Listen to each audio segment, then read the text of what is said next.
Healing is the resolution. Love is the language. Healing starts with a choice to stand for unity, for compassion, for change. Across our community, every sector is stepping forward. Individuals, faith leaders, educators and educational institutions, athletes, government officials, business leaders, health professionals, law enforcement and fire service, each taking the pledge in their own way, yet united by one purpose. Because when we all choose healing, our community moves, our city breathes, and hope comes alive. Join the movement. Take the pledge at www.the411live.org. Print your pledge. Take a picture holding the I Took the Pledge and post it on your social media page with the hashtag the411live, hashtag I dare you to heal. Now, I dare you to heal. The 411 Live. Where you can learn about issues that impact us every day. State of world, 411 Live. Real people, real talk. Made to help people in our community in every way. Boy, your girl, 411 Live. They nearly gave up. Chris and Yolanda Hinton discovered that prayer, forgiveness, and faith could rebuild what was broken. From the couch back to connection, and you'll hear what I mean by that in a moment. And now they're helping other people to heal their marriages. Hello, I'm Beverly Taylor, and this is the 411 Live, Real People, Real Talk. This is part 2, because I introduced Yolanda and Chris Hinton in the prior podcast, and thankfully they agreed to stay because we had so much to talk about. And in this podcast, we will go over some of the stuff that happened in the past, just to bring you up to date, but talking about that restoration and that healing and what happens, how do you get there? I like their story so much because it fits so well in our campaign, I Dare You to Heal pledge that we're doing. You can go to our website, the411live.org, and take the pledge. The pledge deals with wounds that we may have, that need to restore. Restorative justice, being accountable, but looking for restoration over punishment. All of those things that are so important in relationships and to help our community to heal, our families to heal, us personally to heal. So I welcome Chris and Yolanda Hinton back again. And I wanted to kind of do a little recap for the people who have not heard this. And I said, from the couch to connection. Because you were sleeping on the couch for years. Yes. Yes. That is a fact. Yes. Yeah. Mm-hmm. Yeah, my wife and I, in effect, ended up in a sexless marriage. And I didn't even know that was a thing until I was on the couch for so long. I was like, okay, so are there others like this? Like, what's happening? So I did a Google search. And I started going down a rabbit hole and found out about sexless marriages, which are marriages where people basically have sex less than once a month. That's how it was categorized, at least the last time I looked at it. Mm-hmm. And so, being on the couch for about 3, almost 4 years, right, that definitely qualified us as having a sexless marriage. Wow. And so when I say the wheels fell off in our marriage, right, it was pretty significant. Right? We really had some brokenness in our relationship that we've had to work through now over the past few years since January 2021. And honestly, we're still working through so many things because of the kind of the tracks you establish in your relationship when you end up in a place like that, right? It doesn't just bounce back automatically. It I've said before, if it takes you a long time to dig yourself into a hole, then with help and God's grace, you can get out, but it still may take you a while to get out. Right. Because those patterns, those habits that need to be broken. Yes. Yeah. And you need the reps. You need the reps now on the new patterns. So that's important, as well. And you have to be intentional about that. Yeah. Yeah. Are there times where you go, okay, Chris, we're starting to do that thing again. Let's pull it back. Yeah, I think both of us. I don't want it to be said like he was just I was a problem too, and so he'll say something to me. If I start getting snippy or whatever, he'll take a step back, and then we'll start doing the things. We do our devotions together. We'll start praying together. He'll say, "Oh, you wanna go out and get something to eat?" Or I see him trying to do his part for those kinds of things for the relationship versus the usual thing of just going to the other room and getting away from it. Yeah, that's good. That's good. Yeah. Yeah. So we both try to do the things that we need to do to work on our relationships and ourselves, and to identify the triggers early. I guess I'm getting personal. So just tell me, hey, Bev, you're going too far. What are some of the triggers? It's so funny, and I'm so glad that you asked that. The triggers tend to be those things that traumatized us. You think, I'm not in my parental relationship, so it doesn't apply. But that is the trick. It does. So the triggers for me is me feeling like he doesn't value me, or he's taking me for granted, or he treats me like a roommate, or he doesn't set aside time for us to do things. Just coming home, hey, how you doing, eating, and then not talking to me. Like, what's that about? So it's those kind of things that will trigger me, because it takes me back to my childhood, where I don't feel loved, I don't feel appreciated, those kinds of things. Okay. Can I just add? So when we say triggers, because these things can sound like typical relationship issues, right? But when you come from a place of severe trauma, then it triggers you back into this unhealthy mental and emotional space. Yeah. It triggers hostility when a conversation around something will do, right? It triggers distrust when a conversation around a mistake will do.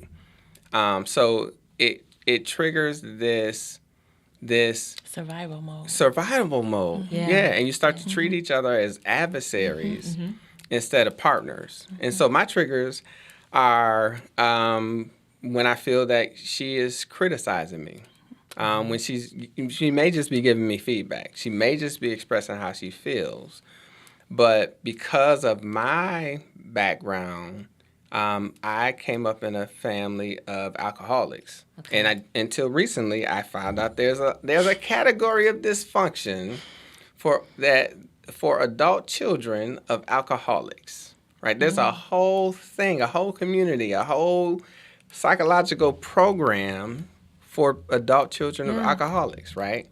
And so, in learning more about that, I find that because I have a tendency towards people pleasing, when she gives me feedback that doesn't feel affirming, then it triggers me into feeling inadequate, and it triggers me into self-loathing and all of those sort of internal feelings. And so I'm not the kind to lash out, but I'm the kind to then distance. Right?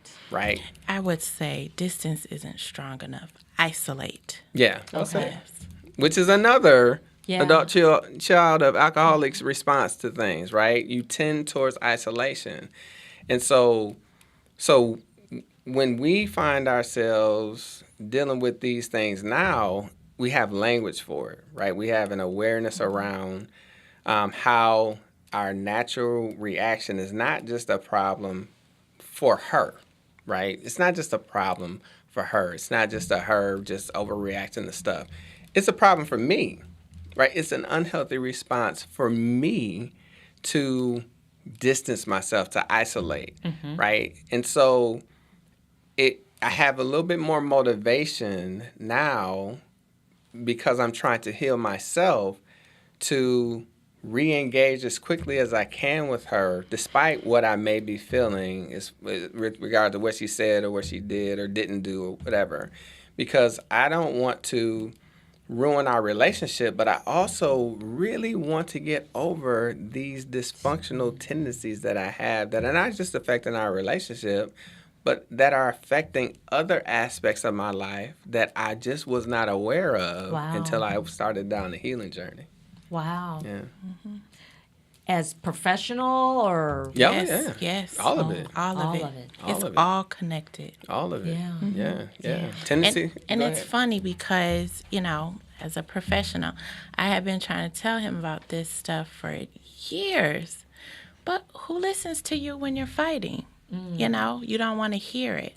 So I'm just grateful, that he has found, this information and he's doing the work for himself. That is truly an answer to prayer. Yeah. Yeah. Do you see your growth as well? Yes. I started working on myself when it was really big in the news about the Me Too movement. That triggered me, and that triggered my trauma, and I started dealing with myself. And so I'm not ashamed to admit, I went to professionals. I went to therapy and started working on myself. And so that was the pivotal moment for me where I learned that, I shouldn't be looking at him as my sole happiness. Yeah. And I need to work. There are things that I can work on. We don't have to do this together. Like, I'm a whole person. And so I need to work on myself. My mindset, the way that I was raised to be a wife. So the way that I was raised, you kind of lose your identity, if you will. I'm Mrs. Hinton. So I was just so caught up in being Mrs. Chris Hinton, I kind of forgot who Yolanda was and what Yolanda likes, what makes Yolanda happy, those kind of things. So I was very intentful in, not trying to not be Mrs. Hinton, but trying to find the balance between being Mrs. Hinton and Yolanda too. And so that's when the change, and that's when my happiness shot through the roof. I love the work that you guys are doing on yourselves. That is huge. Have you guys, in all of this going through, the forgiveness piece? Yes. Forgiving yourselves and forgiving each other. So we're Christians, right? And we've been, walking with the Lord all throughout our marriage, right? And so even though it was terrible, right, we were married as saved people, right? It's important for us to understand how dysfunction in your upbringing can be devastating despite your growing faith in the Lord, right? It can still be devastating to your walk when you suppress the reality of your pain and the difficulty. You just try and move on past it, and you don't allow the Lord to heal you from those things. And so we are just better at dealing with the reality that we have lingering pain from those problem areas. And it's not just that we are bad people. Right. Or we have attitude problems and things like that. It's we are traumatized. And so, yeah, when you say, forgiving yourself, yeah, you kind of give yourself a little bit more compassion when you understand the lingering effects of the hurt and the Absolutely. dysfunction when you needed function more than you understood.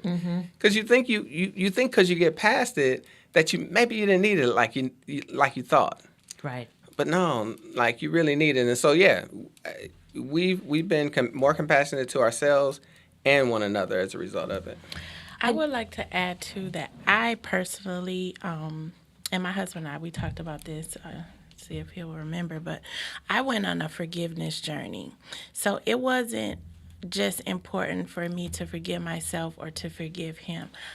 I asked God to help me to forgive everyone that hurt me, people who weren't apologetic, people who lacked understanding of me and my situation. I just asked God to forgive me for everything, because in the Bible it talks about that, you have to forgive to be forgiven. And so I truly have a stronger understanding of that now. And it is my desire. I want God to forgive me because I make mistakes every day. So I was very cognizant of that. Yeah. So I'm going to stop you right there. We're going to take a short break, and we're going to come back, and we're going to talk a little bit more with Chris and Yolanda Hinton. Stay with us. I feel sometimes that I'm not listened to. I feel that I'm not getting the attention that I need, and it's a lot built up in my chest.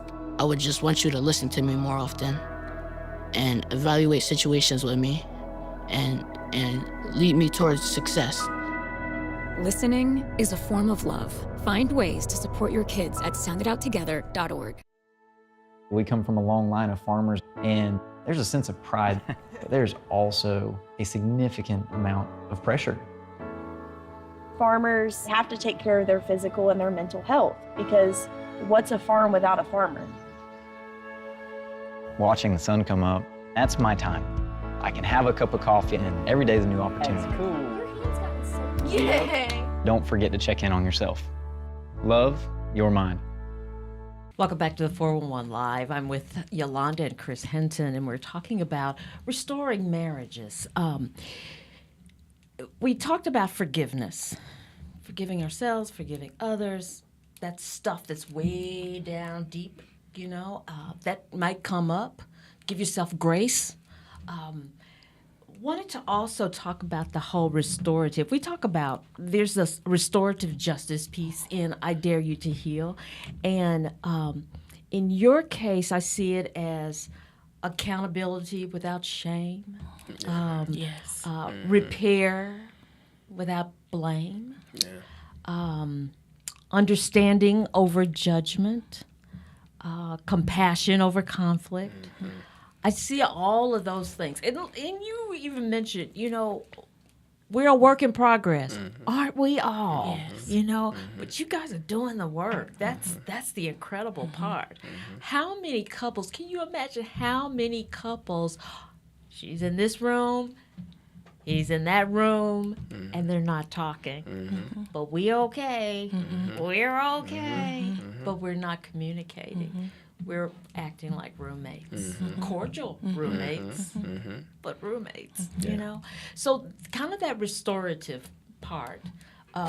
When I talk about accountability without shame, and so because you guys are you're sensing things that are coming up. I'm doing this. I see that I'm walking away. Okay, I'm going to stop doing that. I'm pulling back, and I'm going to talk to her. And you see things that you're doing. Okay, I'm doing this, but I'm going to change this, and I'm going to go this way.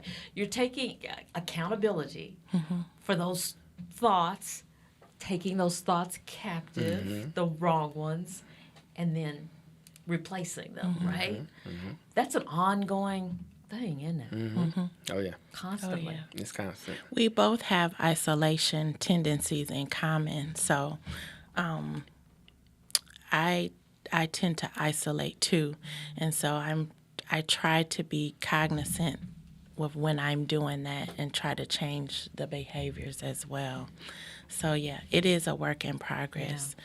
But it's nice that you identify the areas so that you can work on them. When you don't take the necessary steps to identify, then you're just in that constant loop, that cycle.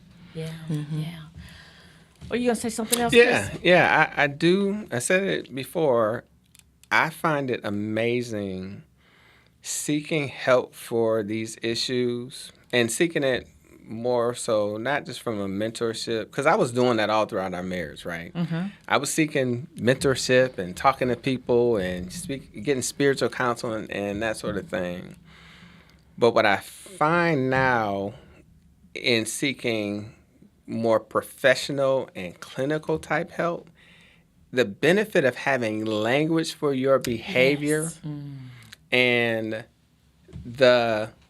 not just the awareness of the behavior, but the awareness of what the problems that the behavior is causing you and the people that you're interacting with. Like having that help in mind really does motivate me to be more reconciling in my interaction with Yolanda, right? I'm really intentional about correcting my behavior because I have a better understanding, not just from what I thought was her opinion about things, but based upon studies and other people's experiences, that if you maintain this approach to things, like you're going to get these pretty common and consistent results. And so I say all that to say that, yeah, like anybody that's listening, I dare you to heal, but in a way that goes beyond what can be typical in the African American community. You just get with your boys and you start talking things through. When your boys may or may not be able to relate to your story and all the issues that you're dealing with and all your background, and the likelihood is that they just don't, right. Especially when you come from a really difficult background. And so I was spending so much time taking for granted that just talking to people about some of our issues was therapeutic. It just wasn't. Like it was good.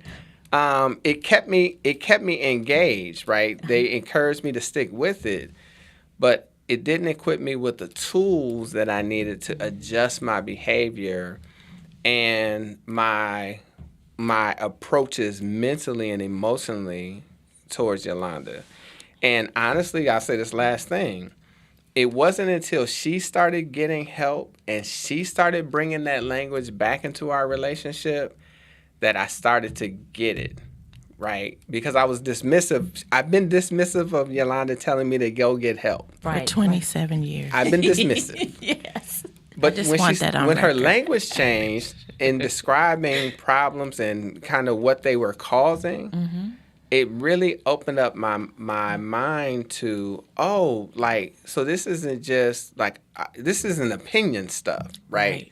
Like this is like, these are real things. Yeah. And so I would just encourage people to, take the pledge and really step into that healing journey, seeking help beyond your comfort zone.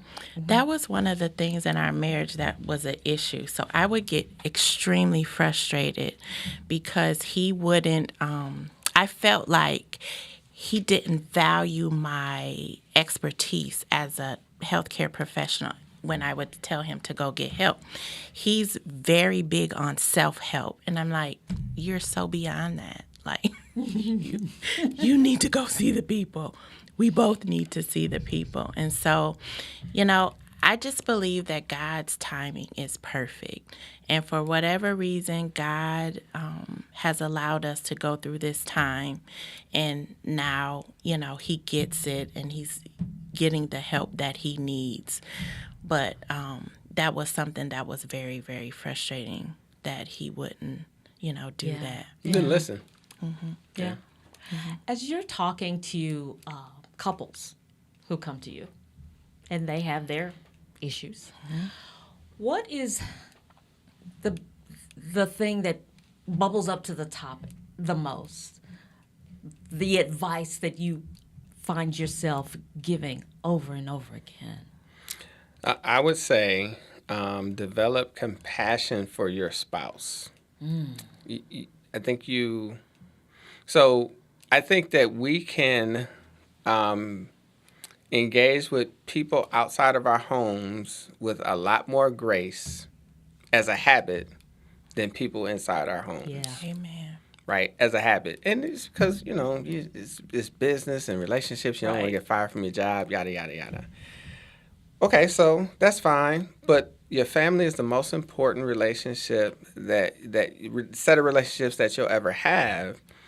And they're the closest to you, and so they can be the most disruptive to you as well. Difficult, they challenge you, they have needs of you that other people just don't have, right? So they put more pressure on you. In order to deal with that in a healthy way, you have to adopt what Christ had, and that's compassion for people. And you really have to start being compassionate in your own household. Yeah. Right? If you're not compassionate, then you're going to be petty. And we spent so much time trying to be cordial, but when the pressure of the relationship came up, that started to rise, we'd automatically default into pettiness because now you're getting on my nerves. Like now you should know by now. Like this is the line, right? So when you engage with compassion, right, you erase those lines, right? Testing all my Christians. Oh, that's funny. That's good. That's good. So what does compassion look like?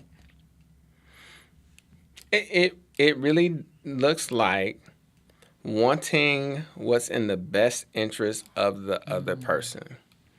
Even if that means that you have to take a loss in order for that person's best interest to be achieved in the moment. Yeah. It really is selflessness. It's living your life like Christ lived. He was selfless, right? He died to be the savior of the whole world if the world believes in him. But his death covers everybody, as wretched and trifling and irresponsible and difficult as they are. And so you really do have to get to a place where people's mistakes are not disqualifying from your love and your grace. Yeah. That pettiness has to go. Right. And people have the right to fail. People have the right to make mistakes. People have the right to change. Like all of those things sometimes in marriage, we don't talk about it, but we have these hard stops. And so you have to get rid of all of that so that grace and that compassion can abound. Wonderful. Thank you, guys. Thank you, guys. I would add one more, and that's empathy. Yes. Yeah. Just truly, people say empathy, putting yourself in their shoes. No, empathy is just understanding the other person, even if you don't agree. Right. Understanding and listening. Amen. Thank you, guys. Thank you. Thank you. It is a pleasure. You've given us a lot of tools and a lot of things to think about, and hopefully it will restore some marriages. Yes. People will take it to heart. That is our prayer. And thank you for joining us for another episode. I can't say it enough. Go to our website, the411live.org. Take the I Dare You to Heal pledge. If more people would take it and take it to heart, it could change this community. I truly believe it. Until next time, I'm Beverly Taylor, and this is the 411 Live. Real people, real talk. If you would like to check out past episodes, there are many ways. Go to your favorite podcast platform. Follow us on Instagram. Like and watch us on Facebook. Watch and subscribe to our YouTube channel. And if you have suggestions for future episodes, go to our website, the411live.org.